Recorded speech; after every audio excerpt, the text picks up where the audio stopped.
They're both key U.S. allies. The role of the U.S. here is important, and also the emergence of China. So South Korea, especially, if you look at them geopolitically, where they're placed and how their alliance with the U.S. is kind of juxtaposed with their desire to engage economically with China. So I feel like this has kind of put South Korea in an interesting position. We'll be coming back to that conversation in just a moment. This is Asia Now, the podcast featuring stories and interviews from the Asia-Pacific region.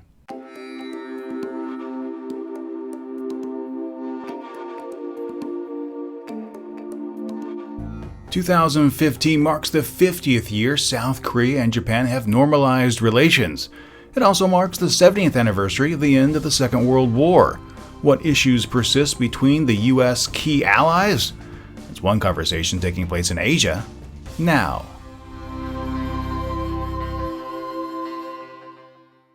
Hello everyone, welcome to this week's edition of Asia Now. I, of course, am your host, Steve Miller, and it is my pleasure to have you with me here today, so thank you so much for joining me. Now, Japan dealt a humiliating defeat to China during the 6-month First Sino-Japanese War, which was fought primarily over the Korean peninsula. As a result of the brokered peace agreement, China lost Korea as a vassal state. This paved the way for Korea to become a protectorate of Japan, as it was ill-equipped to fend off any form of aggression. And then in 1910, Japan formally annexed the peninsula, incorporating Korea into the empire. As South Korea and Japan prepared to mark the 50th anniversary of normalized relations between their two nations, and the 70th anniversary of South Korea's liberation, diplomatic ties remain strained. Even now, after 3 years, President Park Geun-hye and Prime Minister Shinzo Abe have yet to have a bilateral state-level meeting. Why are these misgivings still present? And just what are the lingering issues preventing the United States' key allies from effectively burying the hatchet? Joining me now via Skype is Jonathan Miller, fellow on East Asia with the EastWest Institute. Jonathan, welcome to Asia Now. Thank you very much, Steve. All right, so let's go ahead and dive right into things. Briefly, what are the lingering issues between South Korea and Japan today? Well, Steve, I think, right now, the three key issues between Japan and South Korea are all rooted in historical mistrust. The first one is with regard to the comfort woman issue or the sexual slavery issue, and that is probably one of the key sticking points right now. Is that South Korea believes that Japan has not yet adequately compensated South Korea for this, and also believes that some of the statements from the current Abe administration tend to water down Japan's historical record in this regard. So that's obviously one of the key sticking points. A second key sticking point is also with regard to a legacy out of the colonial period, and that's the Dokdo Takashima dispute. That dispute, although it hasn't been as intense as China's dispute with Japan, from a security perspective, from a political perspective, it's still a very hot issue, and especially in South Korea, that remains a sensitive issue, especially when the Abe government makes certain statements about Dokdo Takashima, or if they send, recently they've been sending parliamentary secretaries to the prefectural holiday there. So that's the second historical issue, and I think the third one is kind of wrapped up into the larger narrative about history, which is again more focused in the current day right now on the Abe administration, but just what they're saying, and probably more importantly what they're not saying about Japan's role in World War II. Even speeches in the Diet not really referring to the use of aggression during the war, and also linking back to Japan's education of the war in its schools, the textbooks, and what those textbooks are including. So I think those are the main problems are rooted around that historical issue. Obviously, there's some disagreements on the strategic side as well, and Japan's disenchantment with China right now, along with Korea's, somewhat sudden warming to China, is also has the potential to be something that to follow. But the main disputes focus on those three historical issues. Well, let's start there. Let's start with the history. If we take a look at the apologies, there's the Kono statement, the Murayama statement, and other politicians from Japan have made other apologies throughout Asia, even as recently as 2014. Now, some have asked, why aren't these apologies enough? And as you brought up, there's this whole conservative right-wing revisionist groups out there that continuously tell a narrative that's different than mainstream histories. Why is that taking place in Japan? Yeah, well, Steve, I think it's good that you brought up the this sense of what is enough, and why isn't that enough? Because I feel like there's this a sense of this Korea fatigue that I hear about quite often when I'm meeting with some Japanese interlocutors, and that's not even necessarily framing that only from the conservative side. Some of the people who are still strong proponents of the Kono statement and the Murayama statement, I think that they have this feeling that at what point can we put some closure on this? What will it take?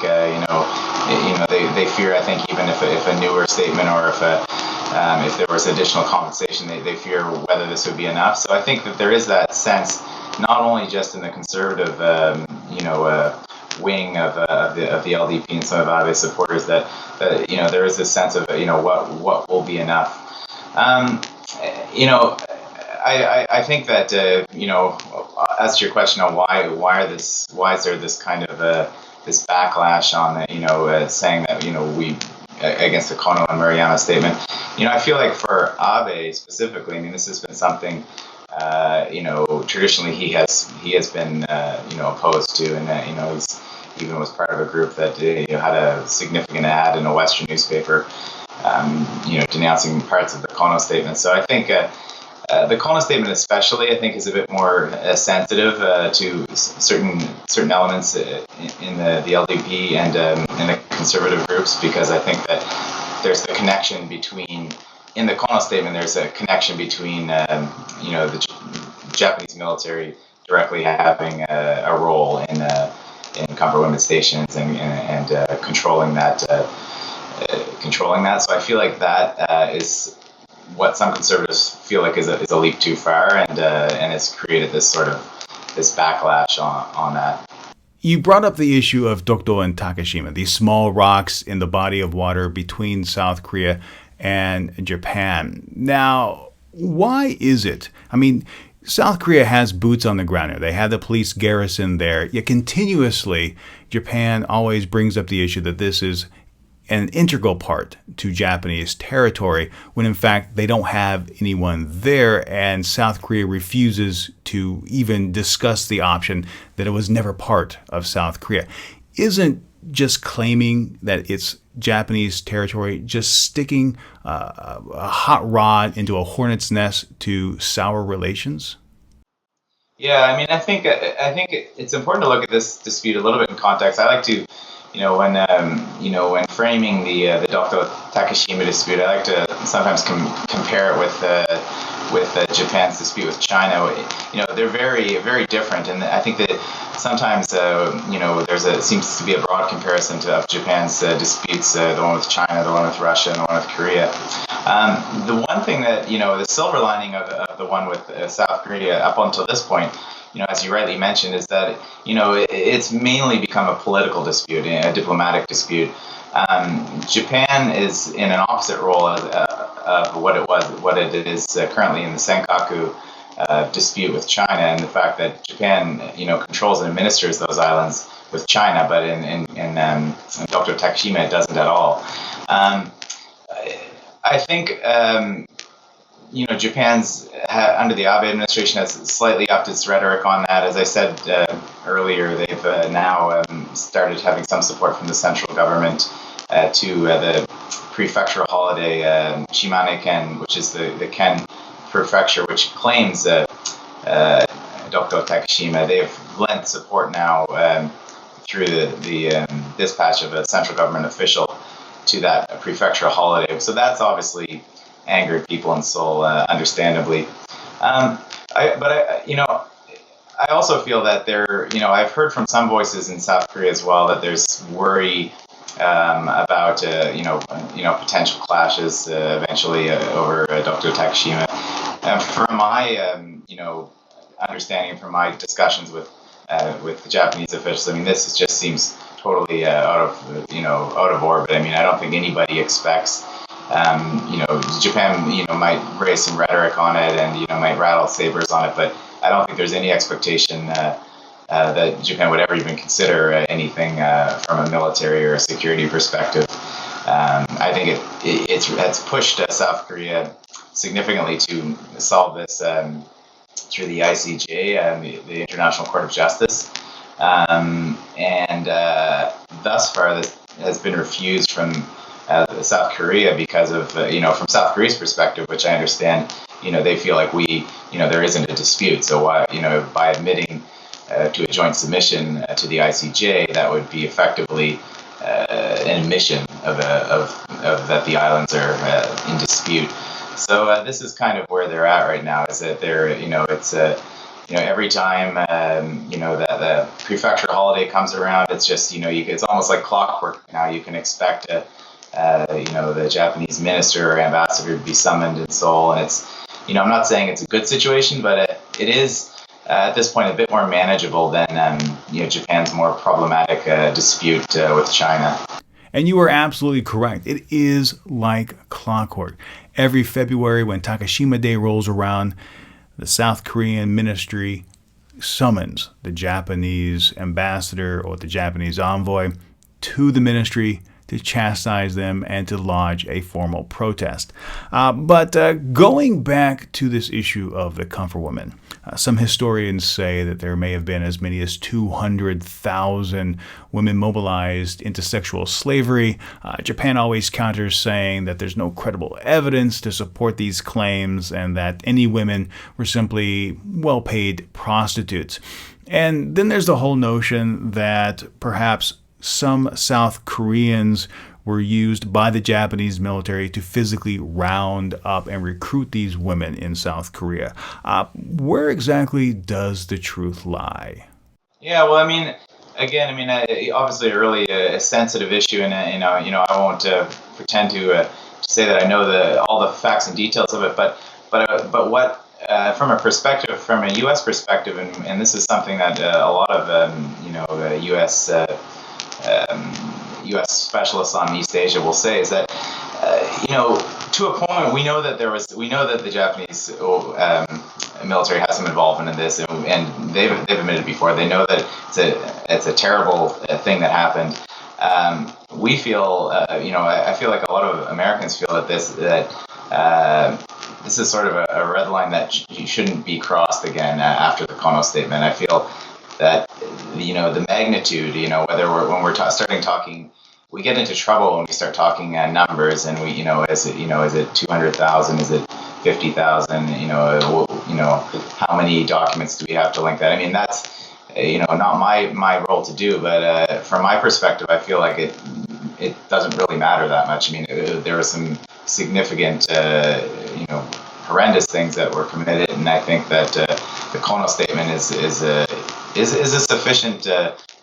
sufficiently addresses this, and I think that if you talk to a lot of U.S. officials, I think they will stand by that and say that they thought that was a fairly courageous statement, and they would hope that any future Japanese leader doesn't try to back away from that statement, because that was very helpful. And you're absolutely right. That will be one of the key things people, I think, will be watching as Abe makes his 70th anniversary address. Will he back away from previous statements?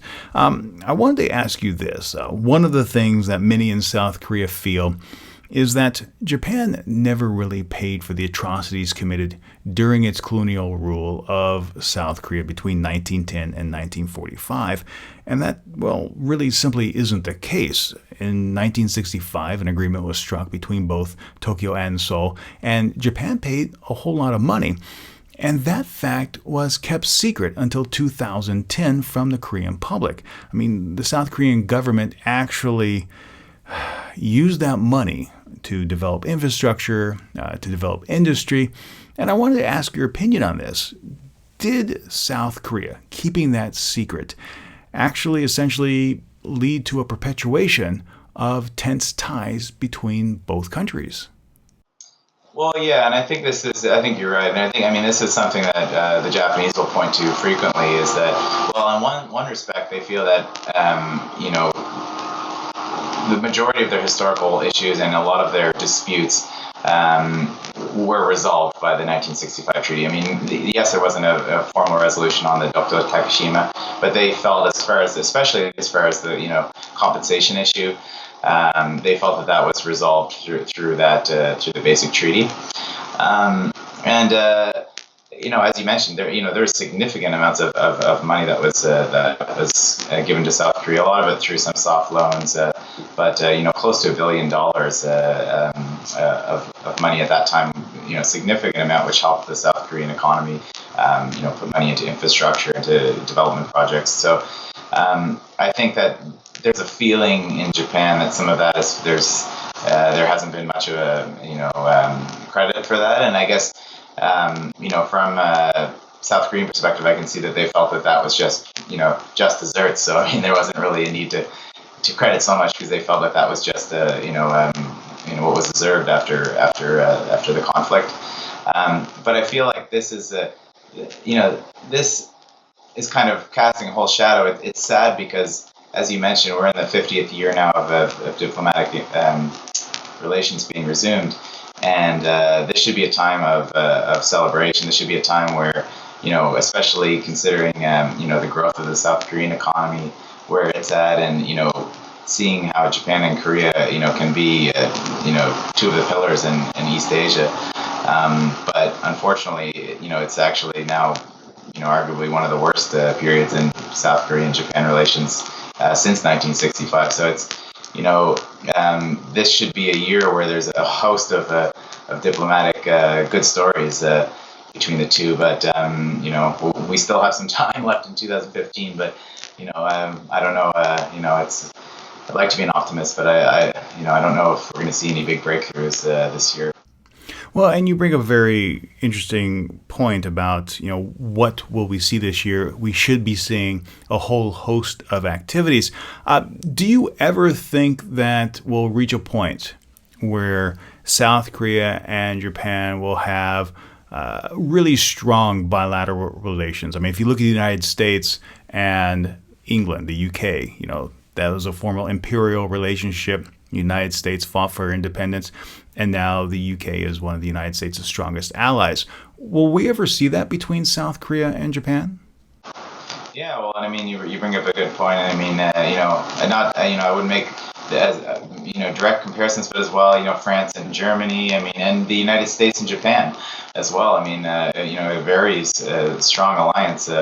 For the last several decades, and look at their history during World War II. So nothing is impossible. It's obviously a long, protracted history between Japan and Korea, and there's several tragedies. So it's not something that's going to go away overnight. But I feel like there is a possibility for a better course. I don't want to put it all on the leadership, but I think that there is also this baggage right now with the current administrations on both sides. As you know, with Park and with Abe, they both have some historical baggage with their families and their roles as well. So I feel like that is something potentially we need to move past. It's it'll take time to kind of get there. I know that from the South Korean side, I've heard several times, and I've heard it from the Chinese as well, that there tends to be a sense of trying to wait out Abe. and it's not going to be imminent because I feel like Abe is going to be around, at least until 2016 and perhaps longer. But I feel like there seems to be, a sense to just try to wait this out for a while, because I feel like there is some hope that after Abe things might get better. Before I let you go, one last question, and you brought up the whole notion of historical baggage on both sides. When this boils down to its key elements, is this anything more than just each side taking a very selective view of history to make themselves look better? Yeah, I think that's that's definitely an element of it, and the pride element when analyzing history. I feel like there's also there's power dynamics at play here that are they're both key U.S. allies. The role of the U.S. here is important, and also the emergence of China. So South Korea, especially if you look at them geopolitically, where they're placed and how their alliance with the U.S. is kind of juxtaposed with their desire to engage economically with China. So I feel like this has kind of put South Korea in an interesting position, whereas Japan, on the other hand, despite several decades of strong trade with China and still has strong relations with China, I feel like there's a long brewing strategic rivalry going between those two. So I feel like Japan has almost detached itself more from the idea, in recent years anyways, of East Asian regionalism, whereas South Korea is sort of buying into that idea more. So South Korea feels a little bit more needing to balance this, whereas Japan is, recently anyways, is more totally in the United States camp. So this has been another layer of kind of complications in the Japan-Korea relationship, is where they see their strategic future outside of the historical issues. Is it with China? Is it with the United States? Is it with, most likely with both, but to what degree? So I think it's, that is confounding things, as well as this, is the unique pressures that South Korea is under due to its geography. And we'll go ahead and leave things there. My guest this week has been Jonathan Miller, East Asia Fellow for the EastWest Institute. Thank you so much for joining me this week. Thank you so much, Steve. I enjoyed it. Before I go, I'd love to hear your thoughts on this specific topic. Is it time for South Korea and Japan to finally bury the hatchet and move on? What must take place to achieve that? What must it take for South Korea and Japan to have fully realized and normalized relations? I hope you'll take a moment to leave your thoughts in the comments on Facebook or Twitter.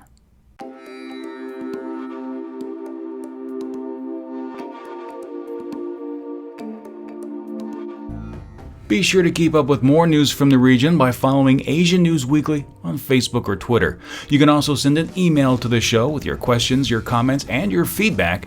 Our email address is podcast@asianewsweekly.net. If you enjoyed today's program, please share it with your friends, and if you haven't, subscribe. It's free and easy to do. Just go to our website, asianewsweekly.net, or you can subscribe in your favorite podcast application like iTunes or Stitcher. Well, my friends, that is all the time I have for this week. Thank you so much for joining me. My name is Steve Miller, reminding you to be true to yourself and to always be awesome.